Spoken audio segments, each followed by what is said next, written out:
नमस्कार फ्रेंड्स, मैं Radheshyam RD with motivation channel पे आप सभी का एक बार फिर से स्वागत करता हूँ। गाइज, आज हम आपके लिए एक स्टोरी लेके आए हैं जिस स्टोरी का शीर्षक होगा मैं। ये जो मैं शब्द है, इसी के ऊपर ये पूरी स्टोरी लिखी गई है। इस मैं शब्द में बहुत बड़ा राज छुपा है जो कि स्टोरी के अंत में आपको पता चलेगा।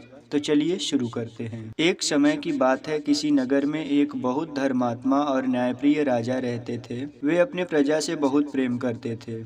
एक दिन वे शिकार के लिए जंगल गए। शिकार की तलाश करते करते उन्हें सुबह से शाम हो गई, परंतु उन्हें आज कोई शिकार नहीं मिला। शिकार के पीछे दौड़ते दौड़ते राजा को बहुत तेज प्यास लग गई थी।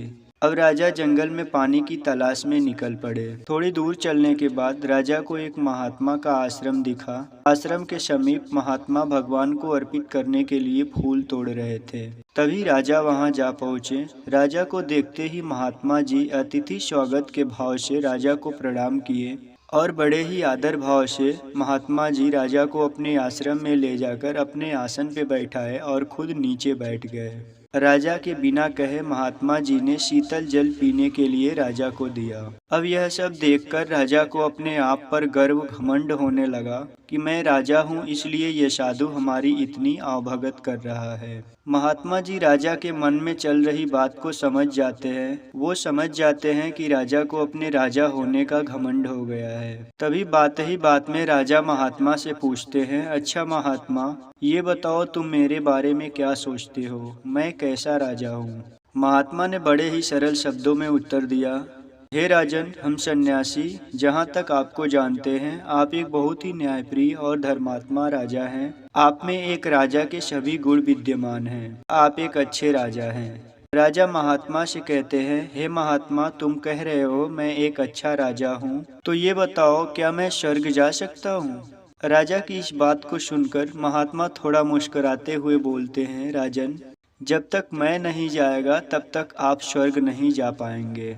महात्मा की ये मुस्कान भरी बात सुनकर राजा को क्रोध आ गया। राजा को लगा कि ये महात्मा खुद को हमसे अधिक धर्मात्मा समझता है, इसलिए कह रहा है कि जब तक मैं नहीं जाएगा तब तक आप स्वर्ग नहीं जा सकते। राजा अपने सिपाहियों को आदेश देते हैं कि इस महात्मा को पकड़कर ले चलो। कल राज दरबार में इसे साबित करना होगा कि आखिर ये कैसे खुद को हमसे बड़ा धर्मात्मा समझता है। सिपाही महात्मा को पकड़कर ले जाते हैं। अगली सुबह दरबार में दरबारियों के बीच में राजा के सामने महात्मा की पेशी होती है। राजा महात्मा से प्रश्न करते हैं, तुम मुझसे बड़े कैसे हो जो ये कह रहे हो कि जब तक मैं नहीं जाएगा तब तक आप स्वर्ग नहीं जा सकते। तुम हमारा अपमान किए हो। यदि तुम खुद को सबके सामने हमसे बड़ा साबित नहीं कर पाते हो तो तुम्हें फांसी की सजा दे दी जाएगी।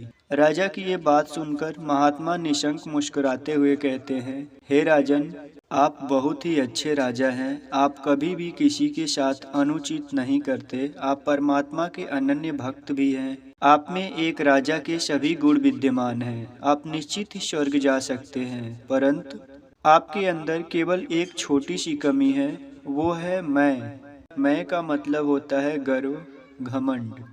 आपको खुद के राजा होने का घमंड हो गया है। शायद इसलिए आप प्रजा में अपनी लोकप्रियता खोते जा रहे हैं। आप उस परमात्मा से भी दूर होते जा रहे हैं। हे राजन, आपको तो ये ज्ञात ही है, जहाँ मैं होता है वहाँ हरि ईश्वर नहीं होते, और जहाँ हरि होते हैं वहाँ मैं गर्व घमंड नहीं होता।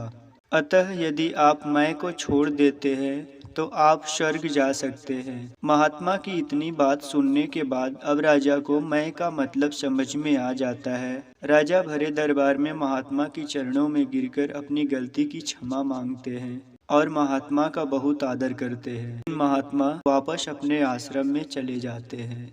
ठीक इसी प्रकार हम भी अपने जीवन में अपनी छोटी छोटी उपलब्धियों को लेकर मैं गर्व घमंड करने लगते हैं, जबकि हमें ये पता होना चाहिए इस दुनिया में हमारा अपना कुछ भी नहीं है। यहाँ तक कि हमारी अपनी शरीर भी हमारी नहीं है। जो भी है सब परमात्मा का दिया है। अतः हमें अपने किसी भी उपलब्धि पर घमंड नहीं करना चाहिए। इस वीडियो में बस इतना ही। मिलते हैं एक और नई कमाल की वीडियो के साथ। यदि आप ऐसी ही वीडियो को देखना पसंद करते हैं तो आप हमारे इस चैनल आरडी विथ मोटिवेशन को सब्सक्राइब कर सकते हैं। सब्सक्राइब करते वक्त बेल की घंटी को दबा दीजिएगा ताकि जब भी मैं न्यू वीडियो लेके आऊँ सबसे पहले नोटिफिकेशन आपको मिल जाए।